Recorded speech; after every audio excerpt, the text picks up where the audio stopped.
What if constantly trying to improve yourself is part of what's exhausting you?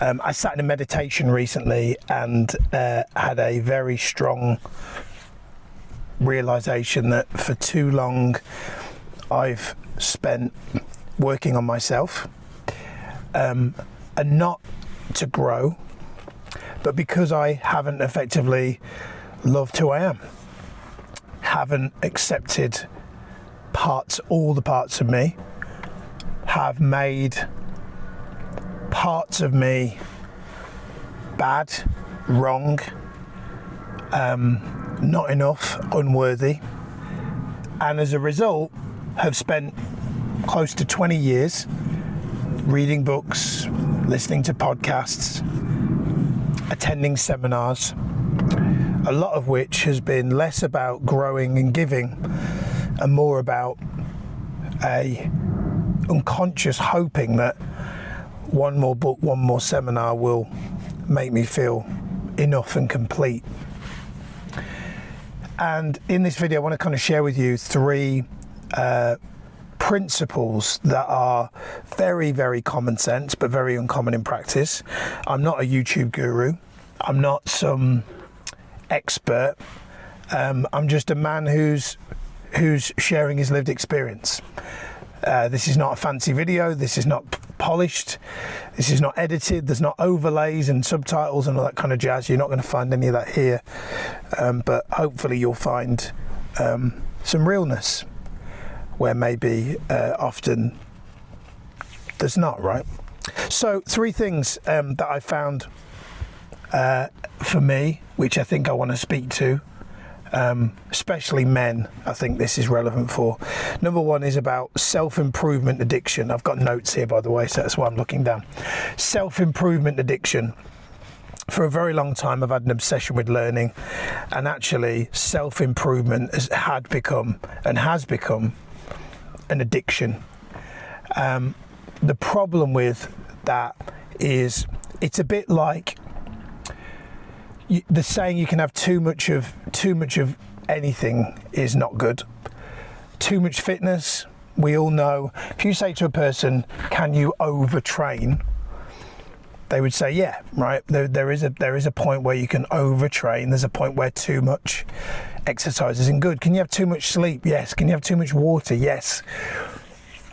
There's not too many things where like too much of one thing is not good.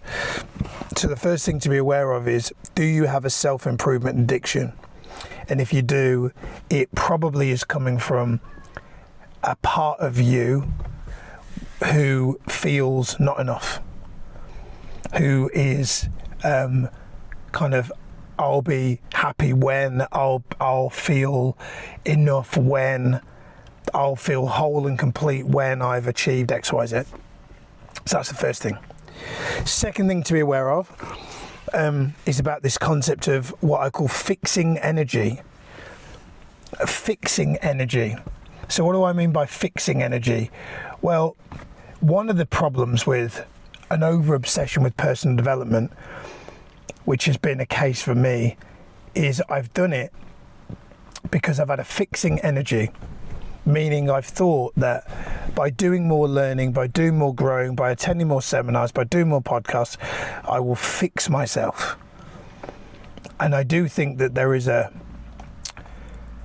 problem with, I saw something recently, don't want to pick holes in this because a lot of people jumped on it, but something recently, Stephen Bartlett, and a lot of people got on this bandwagon of having a go at him about optimization.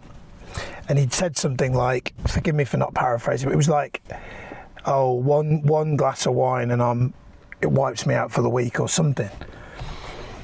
And there was a lot of people that jumped back at him saying, like, when is too much?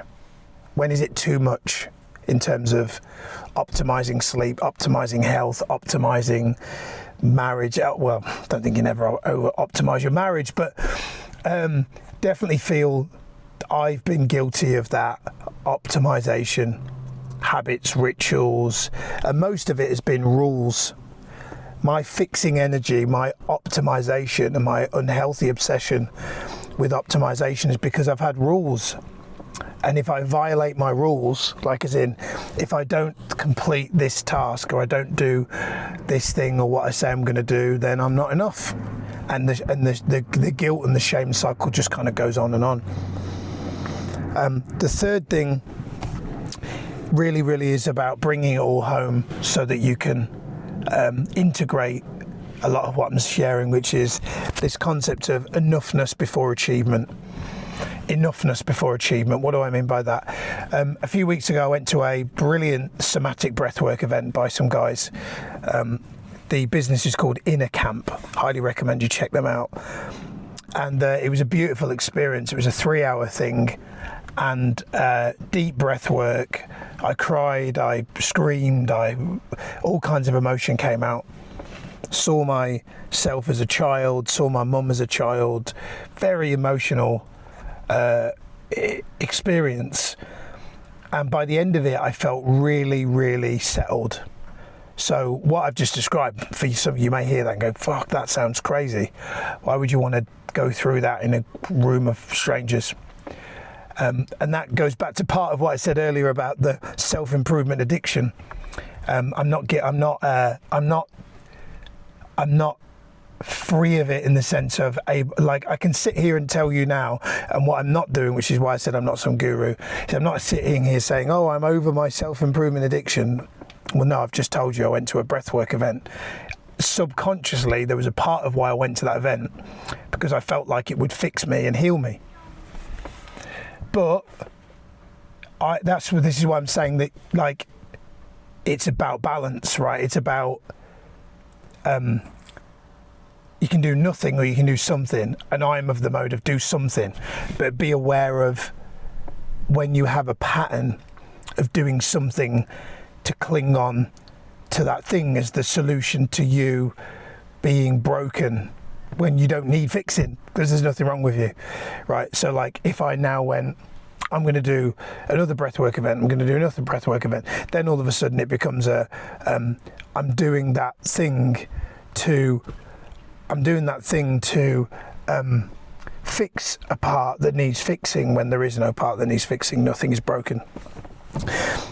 But what the event did, and it's not about breathwork, it's just symbolic of, it wasn't about learning and growing, it was about breathing and feeling emotion and allowing it to come up and to feel it fully so that I could then feel it to let it go.